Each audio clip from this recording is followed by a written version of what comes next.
It's 1:15, and I'd like to call the meeting to order. Attendance will be taken quietly, but not the minutes. Would someone please move that the minutes be reviewed?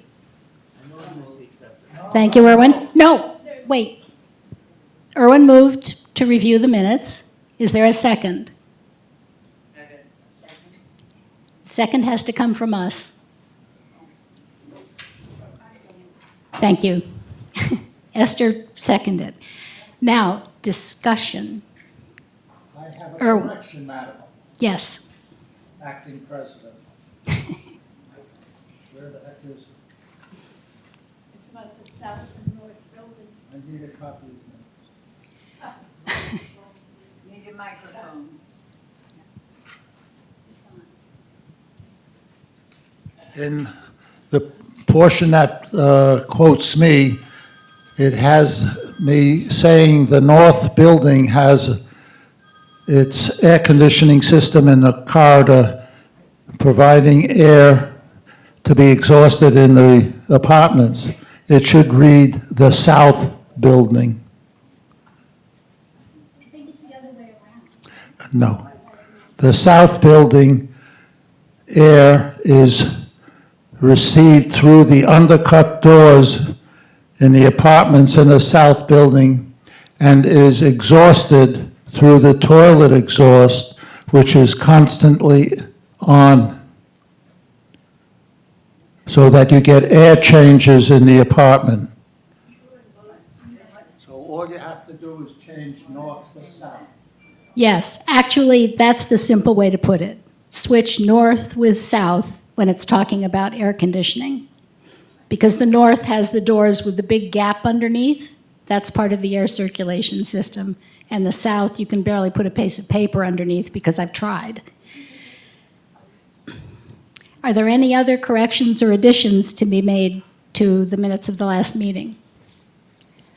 Seeing none, would someone move to approve the minutes as amended? Thank you, Erwin. A second? And all those who vote yes, approve the minutes, please raise your hand. Floyd and Erwin? Okay, gotcha. And I don't need to ask for anything else. Okay, under old business, relationships between residents and aides. Peggy is going to speak to that.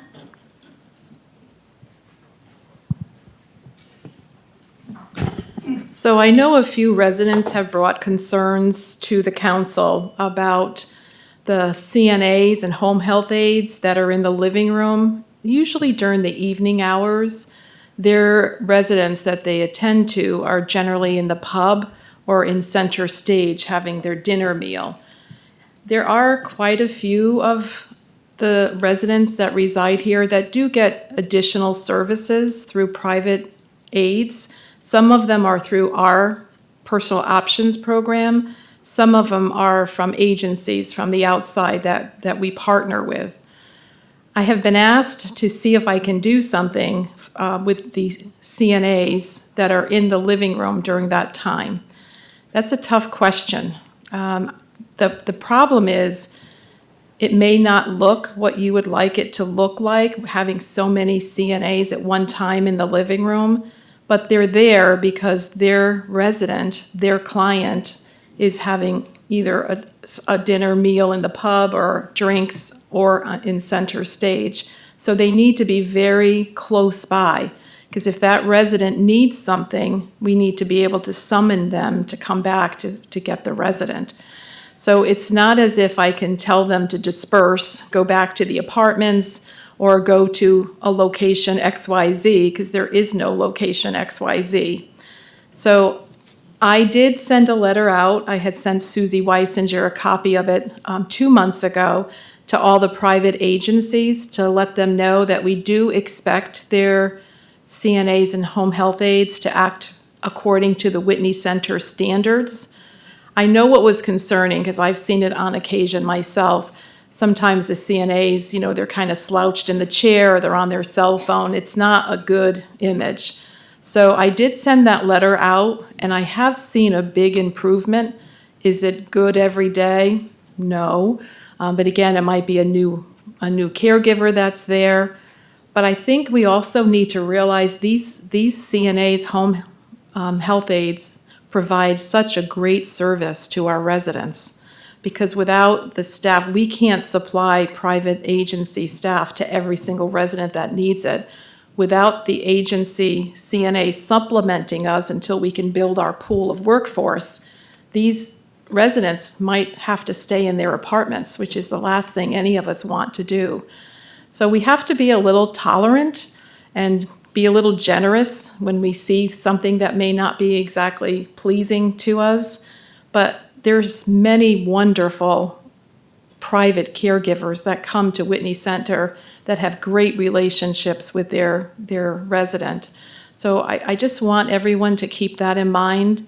It's not like I can snap a finger and have them disappear.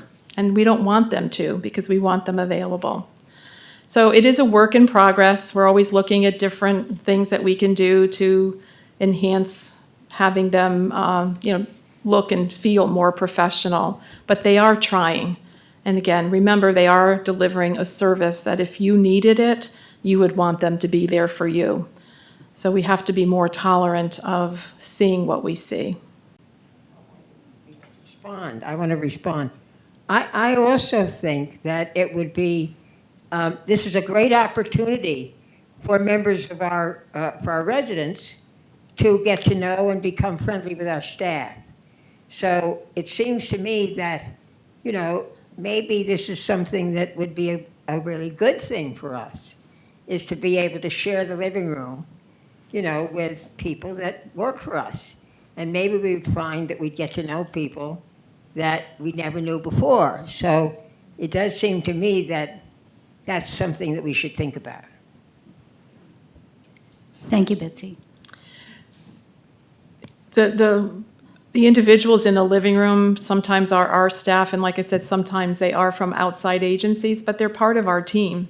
They're taking care of our residents. So getting to know them is a great option, Betsy. That's great. Okay, thank you, Peggy. If you have any questions, hang on to them until the end of the meeting, and we'll ask you to respond to anything that you've heard. Sure.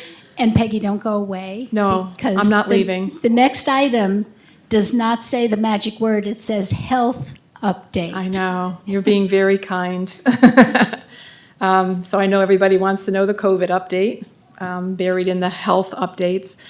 Currently, we have no COVID in the community, which we haven't had for a while, which is great. I can't say we have no COVID. The correct term is COVID naive. That's how the health department calls it, because someone could possibly have it and not know it, but we're not aware of it. And if we're not aware, the likelihood of someone having COVID is pretty slim. So again, we are COVID naive currently with no cases amongst staff or residents.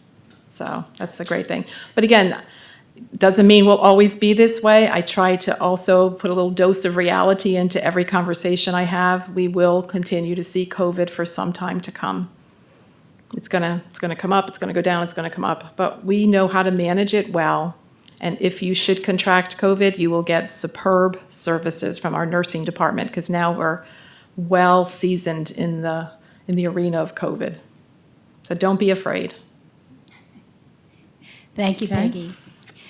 An issue that has come up and down and floated around is internal transportation, or how to get up and down Main Street as comfortably as possible. And we're getting closer, at least to one exciting moment. So Ken will address that. Yes, I'm also looking at my colleague Raf, because he's been the primary contact with the company that we're working with. And they're scheduled actually to come in July 25th and set up the vehicle, the autonomous vehicle, actually.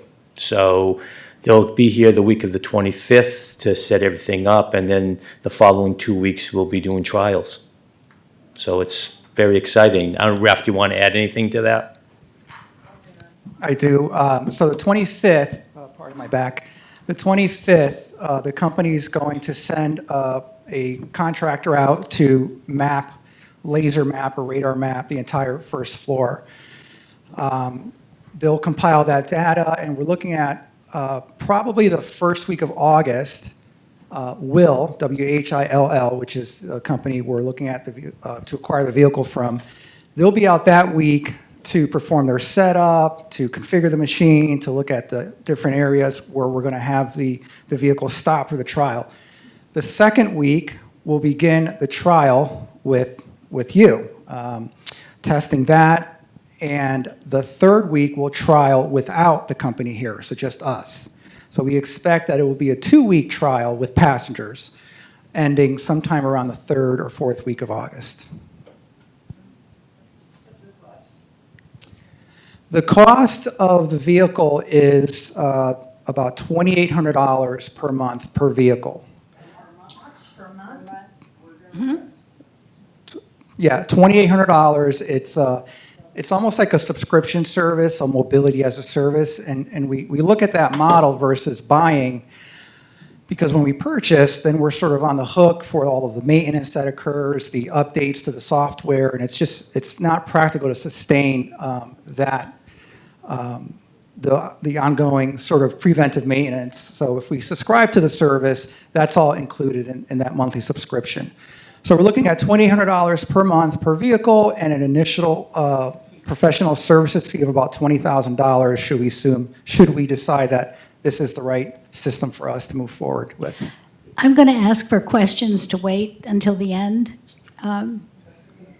Okay, and you can all think about all that money. Ooh.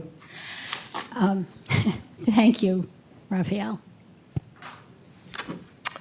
Do you want me going, next question, new business is with me? Yeah. Probably. Ultimately, how many of these $2,800 vehicles are you going to rent? Let's test it. Yeah, we're testing a vehicle to see if it even works for our community. I think that's really, yeah. So that, If you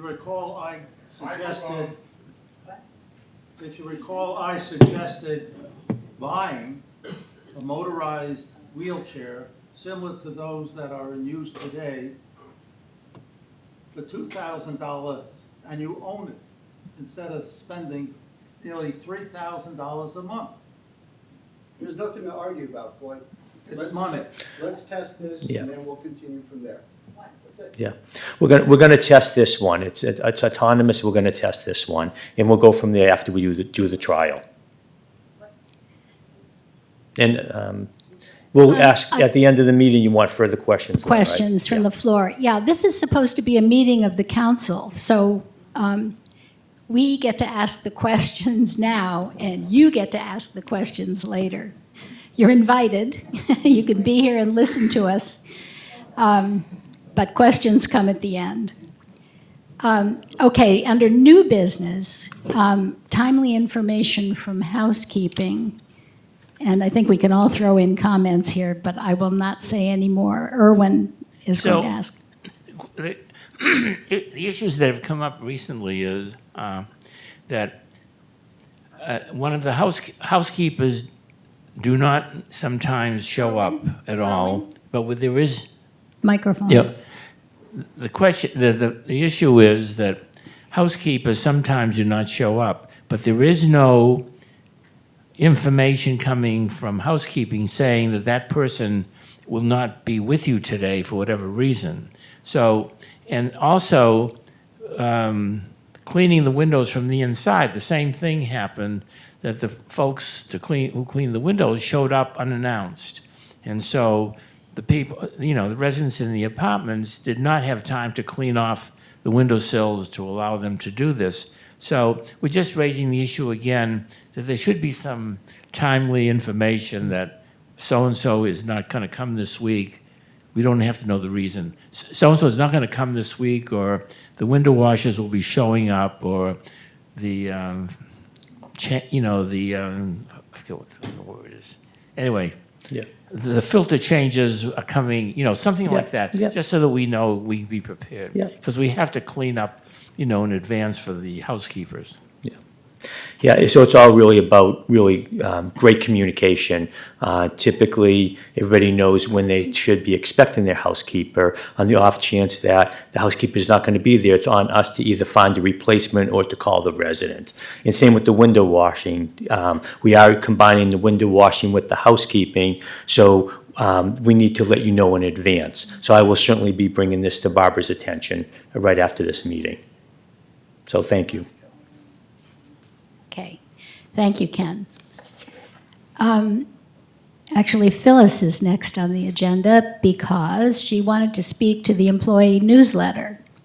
And Phyllis, you need to get a microphone. I don't know how many of you have ever seen the Whitney Center Employees Newsletter. It's a many-page bulletin, and it's wonderful. And I took it from a table, actually, in the employee area, and I don't think anyone missed it. But what we'd like to do, the Residents Council, Microphone, Phyllis. is, Yeah, microphone. is to see how we can get a copy, perhaps for each of the Residents Council, or any folks who want to see it, or get it. And I don't think it's fair for us to expect the employee production to send it to everybody. That's a lot of money, it's a lot of time and effort. So perhaps those who are interested can ask that you receive it by email. And then that's a wonderful way to people who want it to get it. So I encourage you to do that. And I think that Felicia Green would be very happy to cooperate with us too. But it's a wonderful article. I'm going to leave it here so that you can see it afterwards, because I think it's something like 17 pages. And I think that we may want to see copies of all 17. So that I encourage you to look at it, and I encourage you to contact her for a copy of it. Thank you. Thank you, Phyllis, and thanks to Felicia. It's quite a production. And I believe at least the first one did come out on email, in email, because I saw it that way. Sometimes things pass me by in email, but I did catch that one. The next item and the last item on the formal agenda is the Garden and Landscaping Committee report, which recently had its name changed to Garden and Landscaping. And I would like to report that, at least from all appearances, the garden party a couple of weeks ago, the date just flew out of my head, was a huge success. The flowers were happy, the paths were clean, the food was good. It tends to be cookies and tea and lemonade, the usual bunch of things. The bears declined their invitation and were not a problem at all. So we're going to plan another one in August, date to be decided. So, ending on an up note, I'm now going to ask Judy, you had something you wanted to bring to the council? Oh, I did. Yes, so Judy needs a microphone from anywhere.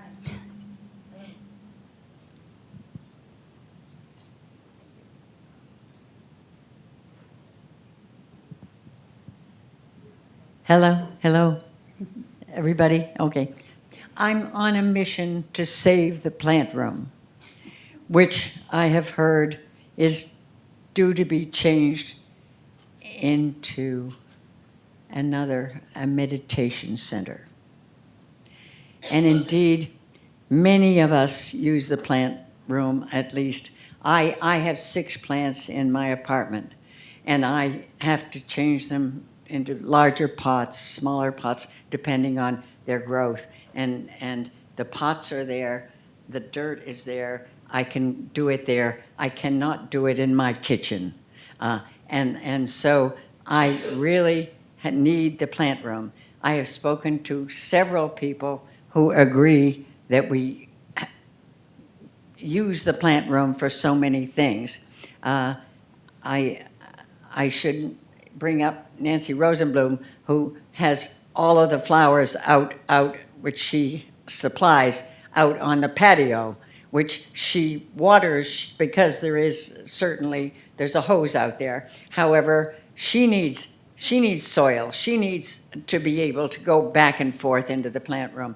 And I think there are others who have told me they have plants that they want to be cared for. And indeed, I certainly have another suggestion as to where a meditation room could go, if indeed it's needed. And I don't know if anybody wants to hear about that right now, or do you? All right. Okay. The bridge room. The bridge room, which was once a beautiful, beautiful guest bedroom when I moved in here 9 years ago. Bridge room, it was a guest bedroom. Then it became bridge room, and we played bridge there. And 3 years ago, we moved down into the room across from the library because it was too difficult for a couple of our players who were way down here in the south to get all the way up to the bridge game. So indeed, we moved the bridge game down into the room after the library. And so then bridge room was used for nothing that anybody knows of except a mahjong game, which used to be twice a week. Now it's once a week, and Roz Lefker, who plays on that, said we could go down into the room off the library perfectly well. So there's an empty, beautiful room up there.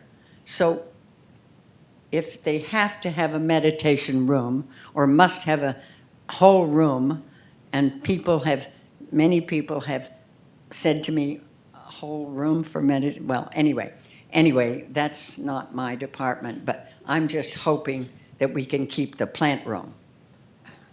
And so that's all I have to say. And if anybody else would like to chip in, I would be very happy to hear that. Thank you, Judy. Yeah. Anybody else have something to say? Well, actually, this is, Agree with me that you're not going to speak up. Mike, do you want to respond? And then the rest of you will have a chance. Sure. Okay. Okay. Yeah. Okay, what? This is more an issue of process and communication than it is anything else. You see, last year, we talked about a meditation room. In fact, at town meetings and maybe even in a council meeting, we mentioned it. I'd have to go back to minutes to check.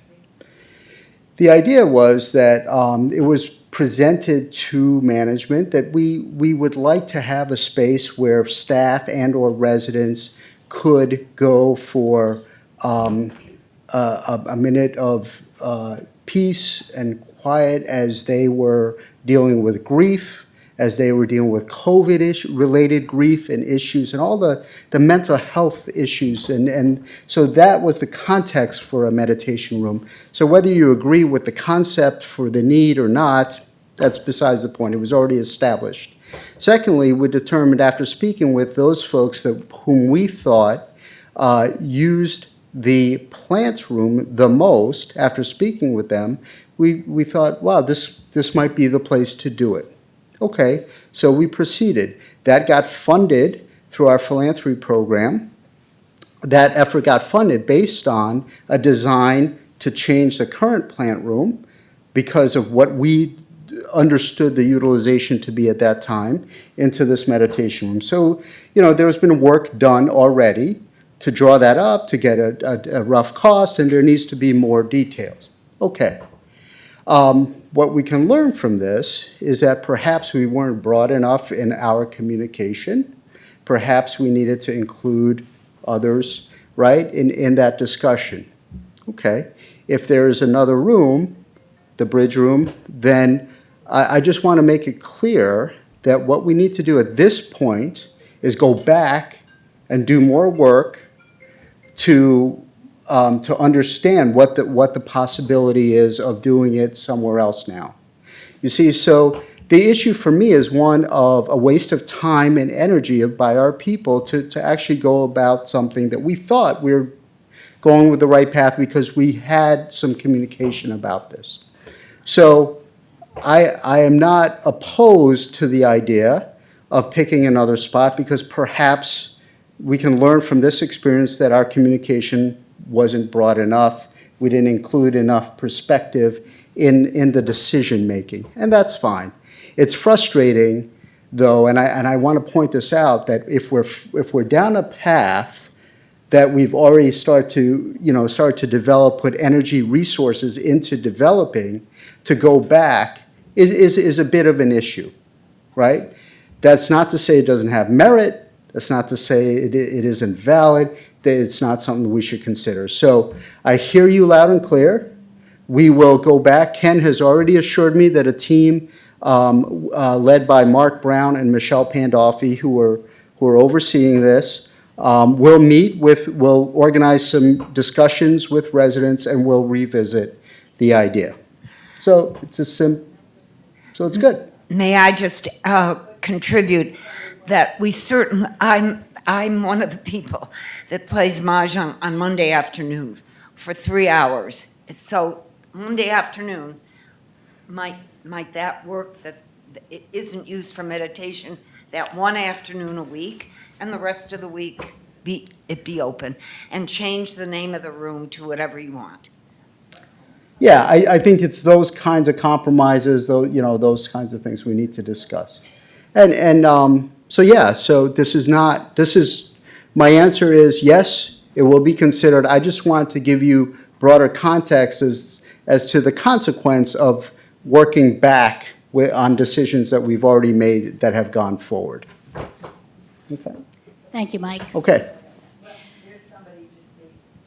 Carol?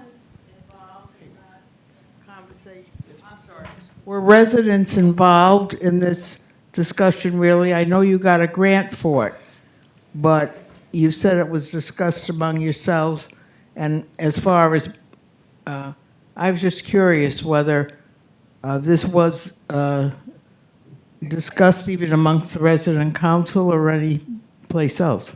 Yeah, yes, we discussed it with residents. I don't recall the specifics of where and when, but several times we discussed it with residents, and I can assure you that we had a lot of conversation with residents who used the room. So yes, Yeah. But clearly we can learn from this, and as we do things like this in the future, we just need to have a broader, sort of more comprehensive approach.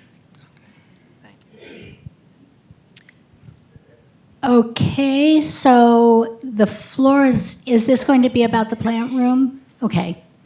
Marilee? I just wanted to support what Judy was saying, what you were saying.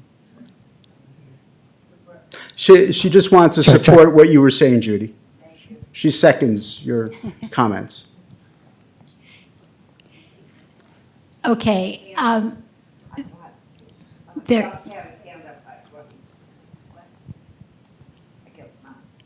Okay. But there was at least one hand up when we were talking about internal transportation. So if you still remember what the comment was you were going to make?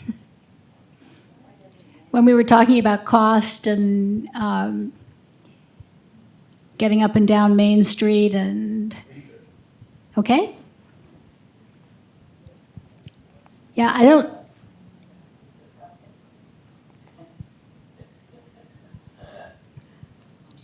Thank you. Do you anticipate in your thinking that this would be a vehicle that would service all sides of both north and south, so that you could uninterruptedly go from one building to the other? We don't know yet. In the preliminary conversations, there was some concern about two vehicles passing each other in the more narrow areas. And so we don't know how that will work. So this will help us determine if that's even a possibility. But no decisions have been made. The only decision that was made, really two. One was to look for something. And if you recall, a few months ago, we were desperate because there didn't seem to be anything that was going to help to resolve this. Some ideas came up. Floyd pitched an idea to buy scooters, and that's interesting. And so that might be something we test as well. But let's get this. So we decided to go forward. RAF did the yeoman's work of negotiating a free test. Went from $20,000 to free. That's good. So there's no obligation on our part to do anything other than to allow them to come, map the place through the LiDAR technology, and then we're going to try it as RAF described. Beyond that, we'll regroup and we'll see where it takes us. Okay. May I just touch on a little hot spot, I think, and it certainly is for me, but it may not be for others, that if you seriously go in, and there's a consensus that this is a good maneuver to make, that you seriously consider removing the present spa doors and the trees on either side and use a gate, a retractable gate that will close. You will get about 18 inches more in space, and that's your worst. We know it's your worst spot, but it's still a dangerous spot for all of us to walk, even with the wheelchairs. I do ask you, I know how you feel about changing that door, and I know that I'm hung up on it. Yeah. Okay, I admit it. And Carol, listen, it's a matter of investment of dollars. And here's the thing, it's actually not the worst spot because there's a workaround. You see, you have a back hallway through the medical area by the wellness center and the medical office. You have a back hallway that runs parallel, so you could have two vehicles. That's not the worst spot. The worst spot is actually the corner going from where the gift shop is. The corner store. Yeah. Where the corner store is, navigating that corner around to center stage and to that straightaway. That's the bottleneck. We can put a traffic light. But your issue, I know it's an issue, but it's actually not a showstopper for this particular issue.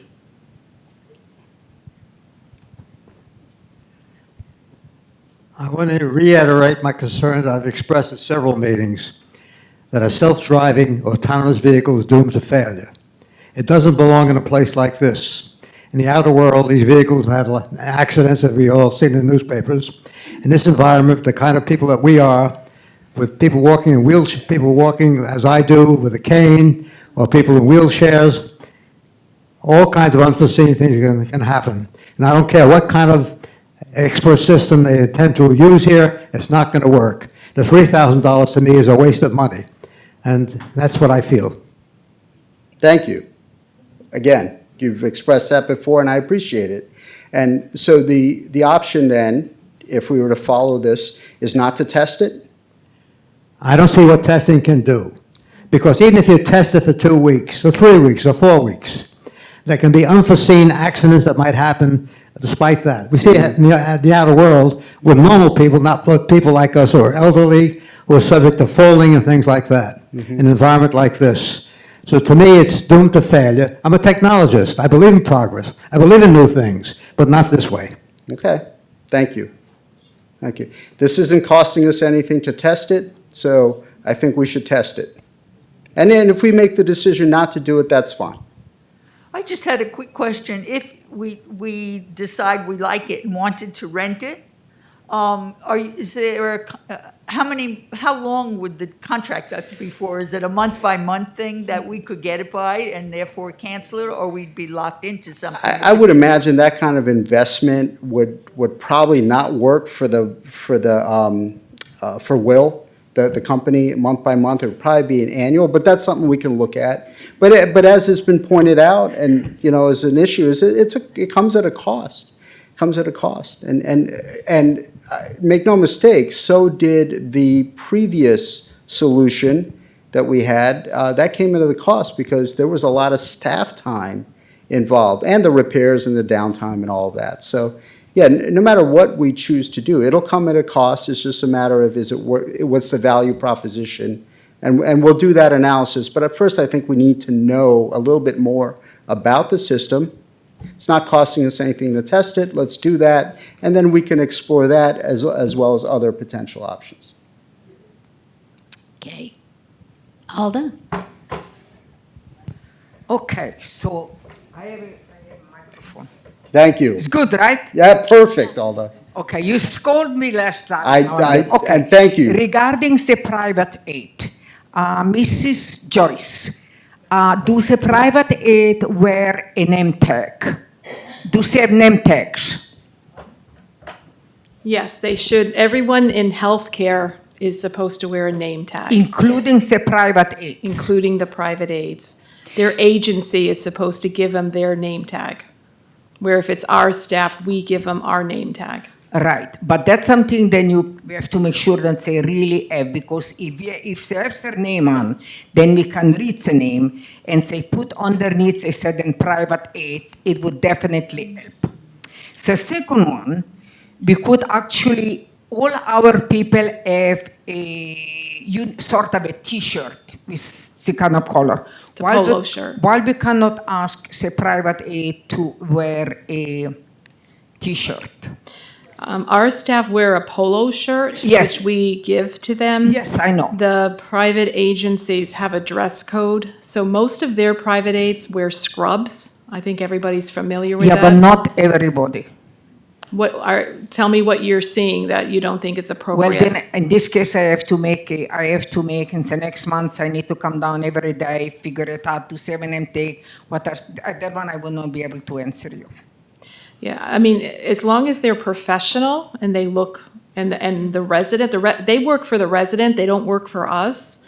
So if they're professional by our standards, it doesn't really matter. I know I saw one young lady in the living room the other day that was so well-dressed, I thought it must be a visitor, and found out it was her private aide. So Okay. if her resident wants her to dress that way, that's the resident's choice. Okay.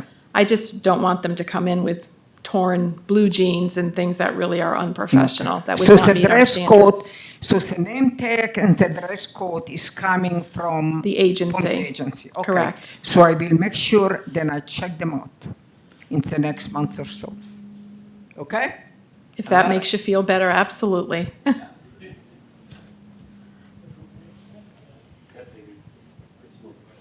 Alicia? Is there a policy about about eating in the living room For residents? for residents? I don't think so. It's your home. I think you can eat Okay. anywhere you wish. Okay, and the same question then would be for the aides, whether they be private or Whitney Center aides. Yeah, the private aides generally take their breaks in the apartments. Okay. So they're dining in the apartment.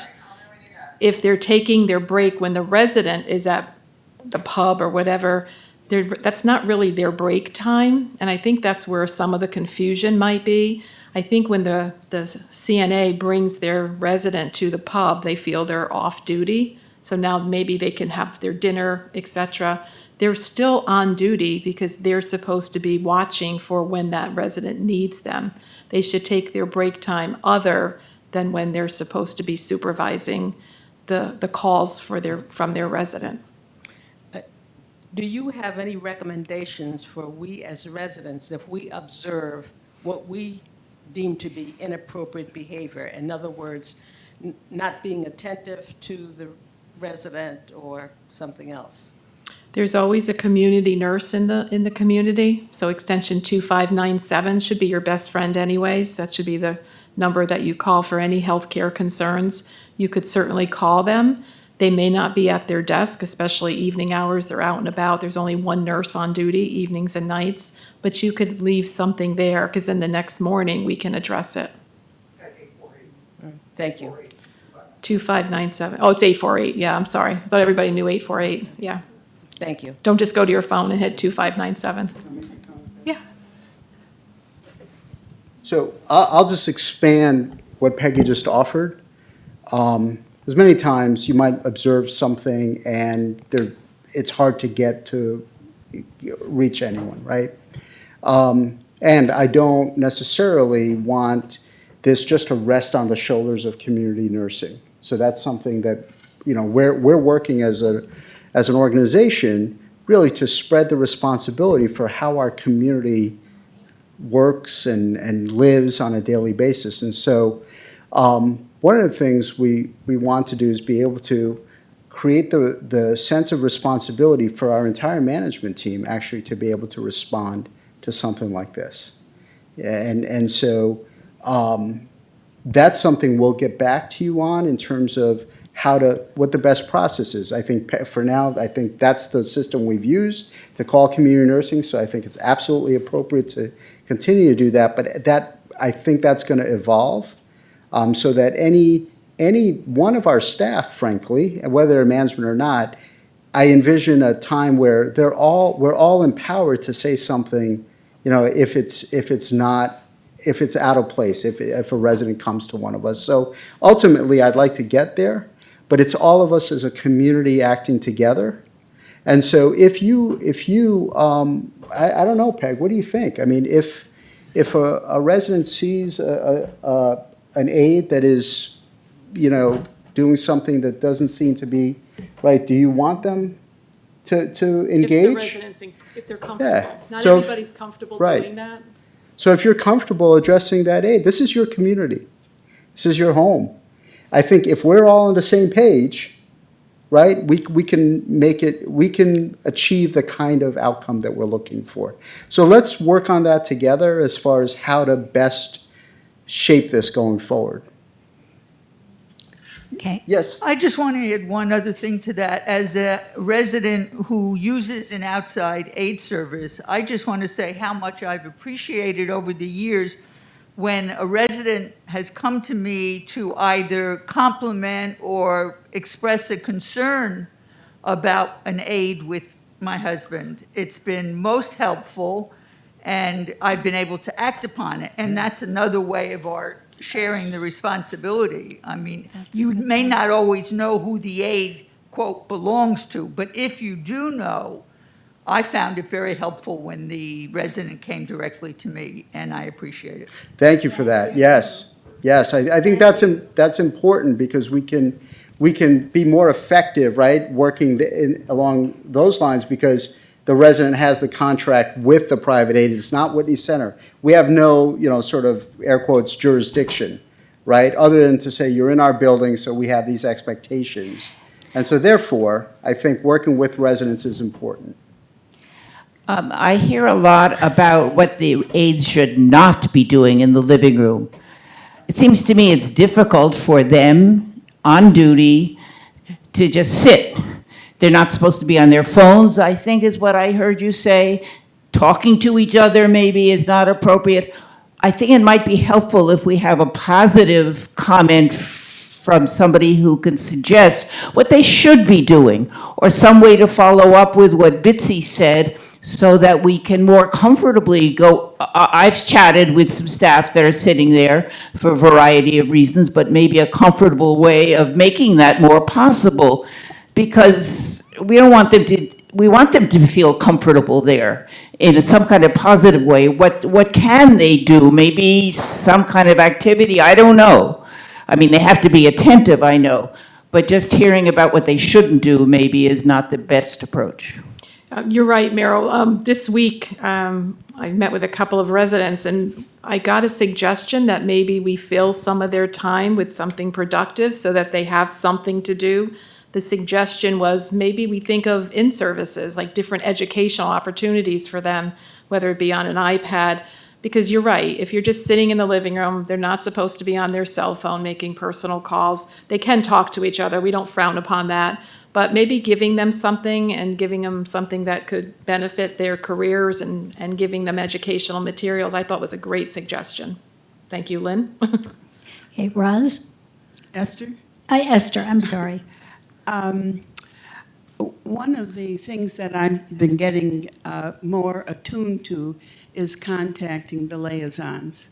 And that's an easy thing for us, and it might relieve the pressure on other parts of the staff.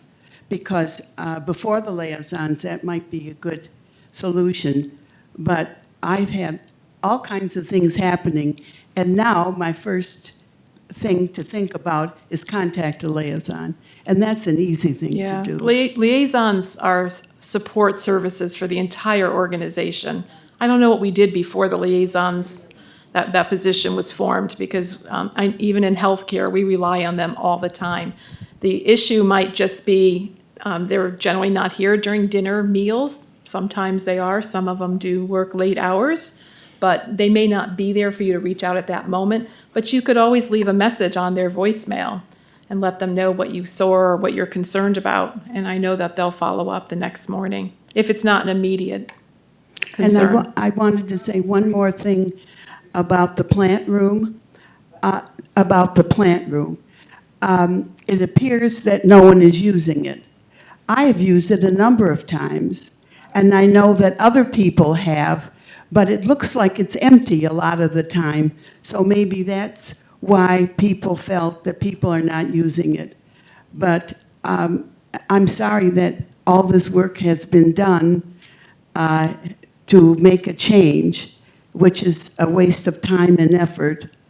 But I don't know what I would do if I didn't know where to change plants or to move things, or to, Alda gets the dirt and it kind of taking care of it.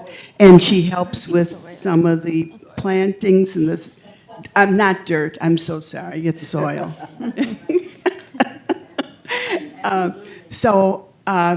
It has been used, but it may not be something that was noticeable for others. Thank you, Esther. Chris? So, Mike, I'd like to go back to the issue of having the person approach the aide. I just feel as though that would really not be a good thing to do. I've had aides yell at me when I've tried to have a conversation with them. So, I mean, I think that's really not a good way to approach it. Yeah, yeah. I hear you. I mean, we want to, Peggy and I are up here trying to navigate this because it's so sensitive, right? And it goes all the way from the kinds of issues we're talking about all the way to residents telling us we don't even want to see aides. And that's just impossible. And that suggests to me that what we need is more intentionality around our own coping and adapting with our own aging, frankly. And so that's the spectrum of stuff that we're trying to navigate here, right? And so you're right, Chris, if you're not, and it's so hard to prescribe behavior, right? Because we can't possibly account for every circumstance. So therefore, as a general rule, if using the liaisons, community health services, management, that's fine. If you know to whom the aide is contracted, all the better. Talk to that resident. I think that can be done very collegially. I get it. We don't want to create confrontation where it's not necessary, but we ought not sit with the angst either. We have to find a way forward. So I hear you. And this is not the forum to resolve this. It's simply to get voices heard and so that we can start to work toward a vision. Okay, Gay? I would just like to support what Chris said. When I was the chair of the music committee, we had to keep the aisles clear. So we would ask people to put wheelchairs instead of chairs, et cetera, et cetera. And I was recently at a concert and asked an aide to do that, and she nearly took my head off. She said, no one has ever asked me to do that, and she left the wheelchair and she left the concert. Yeah. And so I think we're getting into a whole can of worms that we don't want to be in. Gay, did you happen to let us know about that specifically? No. So if that, I did.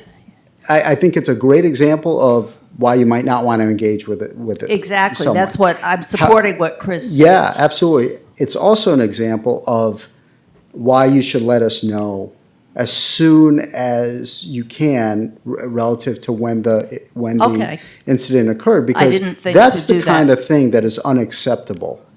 That's absolutely unacceptable. I thought it was too. Yeah, and so, Peggy is on top of, those kinds of issues with the companies. And so that would be valuable information for us to have, the time, if you can identify who was, all that stuff, so that we can address that.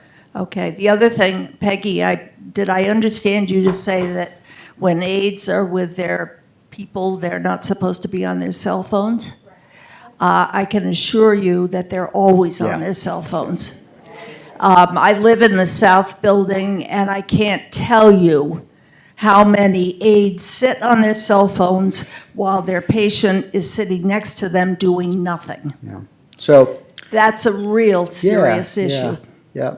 And listen, I think there are a lot of good things that we don't see.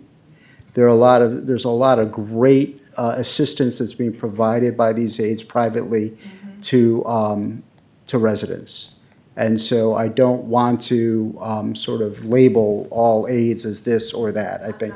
No, I know, I'm not saying you are gay, but what I want to do is be very careful about how we navigate this. One of the ways that we're actually trying to minimize these issues is to hire our own staff. And we're seeing more. We've hired how many personal options aides this year? 18? As of last month, this year as our own staff. And and that cadre of staff is now up to 70 something, right? So we're building that. So the more we continue to go that route, I don't think we'll get 100% because you always have the right to choose. You don't have to choose Whitney Center personnel. You can go outside and choose someone else. But that will, I think that's ultimately the long-term, resolution, is to minimize the number of outside aides. And then those who work for other companies that come serve here, they see the environment here, and we're able to attract them as well. Okay, is time, one more comment or question. Just a question.